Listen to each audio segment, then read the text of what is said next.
تعریف کیا گیا، جن کی تعریف کی جائے تو تعریف کرنے والا کون ہے، فاعل کون ہے، کون کون تعریف کرنے والا ہے؟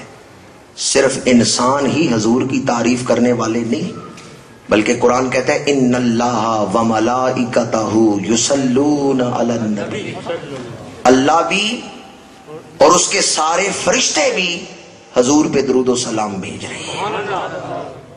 اللہ کی ذات لا محدود ہے، تو جو تعریفیں اللہ کر رہا ہے، اللہ جس کی تعریف کرے اس کی عظمت اور شان کیا ہوگی۔ حضور ایسے تعریف کیے گئے ہیں کہ صرف انسانوں نے ہی حضور کی تعریف نہیں کی، خود بنانے والے نے بھی حضور کی تعریف کی۔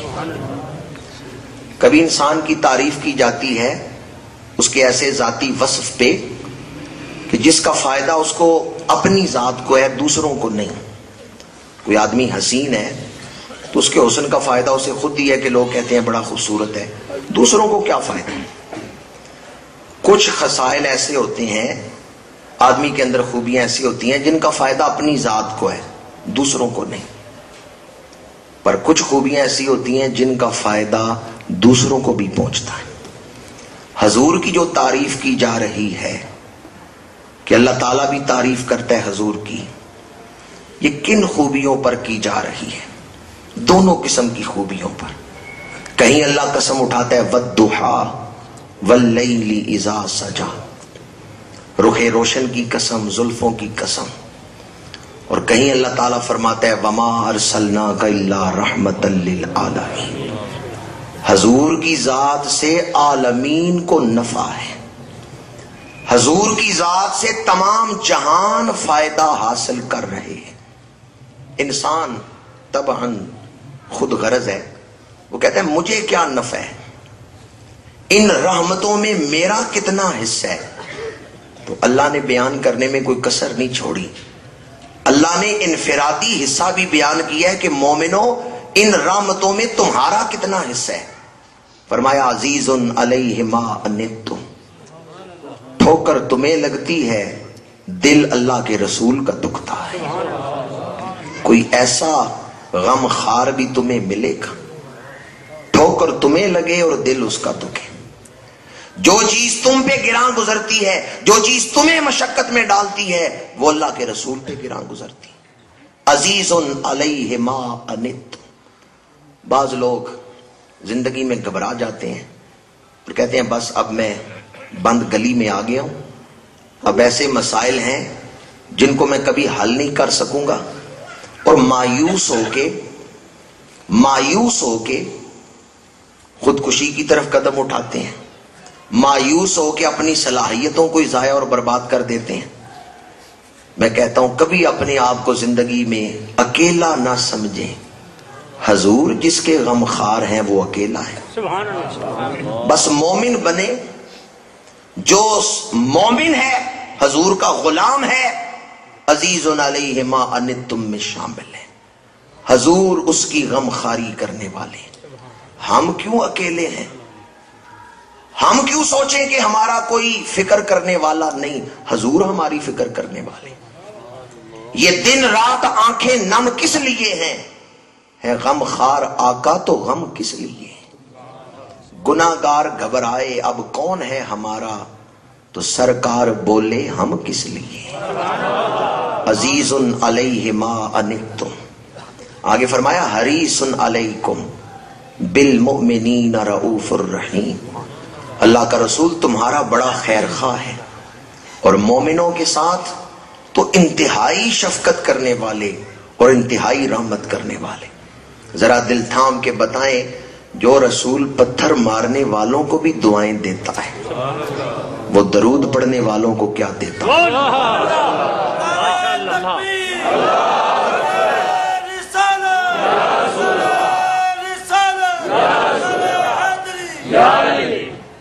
جن کی شفقتوں کا یہ عالم ہے کہ پتھر مارنے والوں کے لیے بھی ہدایت کی دعا کر رہے ہیں، وہ درود پڑھنے والوں کو کیا کچھ دیتے ہوں گے۔ علامہ ابن عساکر نے لکھا ہے حضور ایک دن نالین پہننے لگے تو ایک صحابی آئے یا رسول اللہ اجازت دے میں آپ کو نالین پہناؤں. حضور نے اجازت بخشی, انہوں نے نالین پہنائے. کتنے خوش نصیب تھے, کبھی وضو کراتے کبھی نالین پہنا. اس صحابی نے نالین پہنائے. جب حضور نالین پہن چکے تو دعا کے لیے ہاتھ اٹھائے. اللہم ارادہ ردائی فردیان ہو, پروردگار اس نے نالین پہنا کے مجھے راضی کرنا چاہا ہے, تو اس پہ راضی ہو جا. علماء لکھتے ہیں جس محبوب کی سخاوتوں کا عالم یہ ہے کہ صرف نالین پہنانے پہ رب راضی کروا دیتا ہے. اگر کوئی زندگی ان کے نام کر دے, ساری عمر ان کی محبت میں گزارے, تو پھر اس محبوب کی سخاوتوں اور شفقتوں کا عالم کیا ہوگا. نالین پہنانا چھوٹی سی خدمت ہے, 2-3 منٹ لگ گئے ہوں گے. جو صرف نالین پہنانے پہ رب راضی کروا دیتے ہیں, اگر کوئی زندگی بھر ان کی محبت اور غلامی میں جیے تو پھر اس محبوب کی شفقتوں کا عالم کیا ہوگا. حقیقت یہ ہے کہ ہمیں غلام بننا نہیں آتا, حضور کو نوازنا آتا ہے. کوئی حضور کا بن کے دیکھے, پھر دیکھے میرے آقا رنگ کیسا چڑھاتے ہیں.